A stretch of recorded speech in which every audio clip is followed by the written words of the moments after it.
গজ কাপড় দিয়ে সুন্দর একটি শাড়ি আর ব্লাউজ তৈরি করেছি, সেটাই আপনাদেরকে দেখাচ্ছি। যদি আপনারাও বাসায় চান তাহলে এভাবে শাড়ি আর ব্লাউজ তৈরি করতে পারেন সুন্দর। দিয়ামণিকে শাড়ি আর ব্লাউজে কেমন লাগছে অবশ্যই কমেন্ট বক্সে জানাবেন। আর আমি কিভাবে তৈরি করছি সম্পূর্ণ ভিডিওটা আপনারা দেখবেন। আর প্রথমে আমি আপনাদেরকে ব্লাউজটাকে দেখিয়ে দিচ্ছি কিভাবে ব্লাউজটা আমি তৈরি করেছি বোঝানোর জন্য। তো আমি কিন্তু গজ কাপড় শহর থেকে নিয়ে আসছি। এটা নিয়ে আসছিলাম 7 গজ আর লেস নিয়ে আসছিলাম 10 গজ।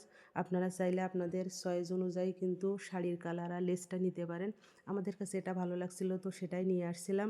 এখন আমি কিন্তু মেশিনের সাহায্যে সেটা বসিয়ে নিচ্ছি আর এভাবে আপনারা বসিয়ে নেবেন। আমি কিন্তু লেসটা না কেটেই বসিয়েছি। এই যে কর্নারটা কিভাবে ঘুরিয়েছি আপনারা কিন্তু এভাবে ঘুরিয়ে নেবেন। আপনারা চাইলে এর ভিতরে স্টোনও বসাতে পারেন, কিন্তু আমি না বসিয়ে এভাবেই সেলাই করেছি। এখন আমি ব্লাউজটা তৈরি করতেছি, আপনারা চাইলে কাটিং ভিডিওটাও দিব। তো এই যে আমি প্রথম থেকে জয়েন করে নিয়েছি যাতে কাপড়টা সরে না যায়। আপনারা এভাবে আস্তে আস্তে সেলাই করে নেবেন যাতে কাপড়টা সরে না যায়। আর এইভাবেই কাজ করলে কিন্তু আলাদা গলার পটি দেওয়া লাগে না, একসাথেই কিন্তু গলার পটিটা তৈরি হয়ে যায়। এই জন্য এই ব্লাউজগুলো তৈরি করতে আমার খুবই ভালো লাগে ফলস কাপড় দিয়ে। তা আমি কিন্তু সেটাকে আটকে নিচ্ছি, আটকে নেওয়ার পরেই কিন্তু আমার ব্লাউজটা তৈরি হয়ে যাবে। আর আপনারা কিন্তু সম্পূর্ণ খেয়াল করে দেখলেই ব্লাউজটা তৈরি করতে পারবেন। খুবই সুন্দর একটি ডিজাইন। এখন কিন্তু এই ডিজাইনটা খুবই মানুষ পছন্দ করছে, তো সেই জন্য দিয়ামনির জন্য তৈরি করছি।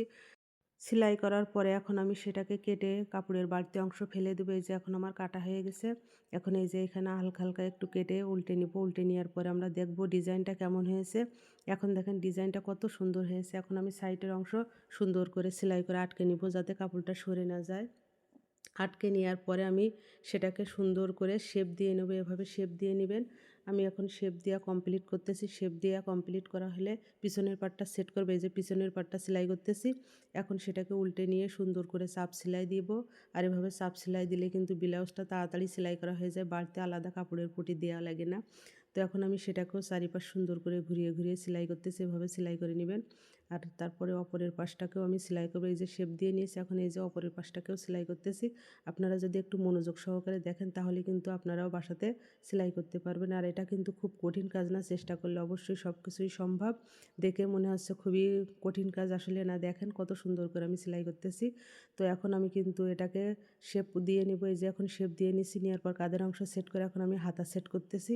তো এই যে দুই পাশের হাতাটা সেট করার পরে বডির অংশটাকে সেলাই করে দিব। আমি এভাবে বডির অংশ সেলাই করি, যখন ছোট বড় করতে হয় তখন সমস্যা হয় না। তো এখন আমি এই যে নিচের অংশটাকে সেলাই করে নিচ্ছি যেভাবে, এভাবে সেলাই করে নেবেন। আর এই যে কমপ্লিট হয়ে গেছে। আর ভিডিওটা কেমন হয়েছে অবশ্যই বলবেন। আর যদি ভালো লাগে লাইক কমেন্ট শেয়ার করবেন, সবাই পাশে থাকবেন। আর সম্পূর্ণ ভিডিওটা দেখার জন্য আপনাদেরকে অসংখ্য ধন্যবাদ। আমাদেরকে সাপোর্ট করবেন। আল্লাহ হাফেজ।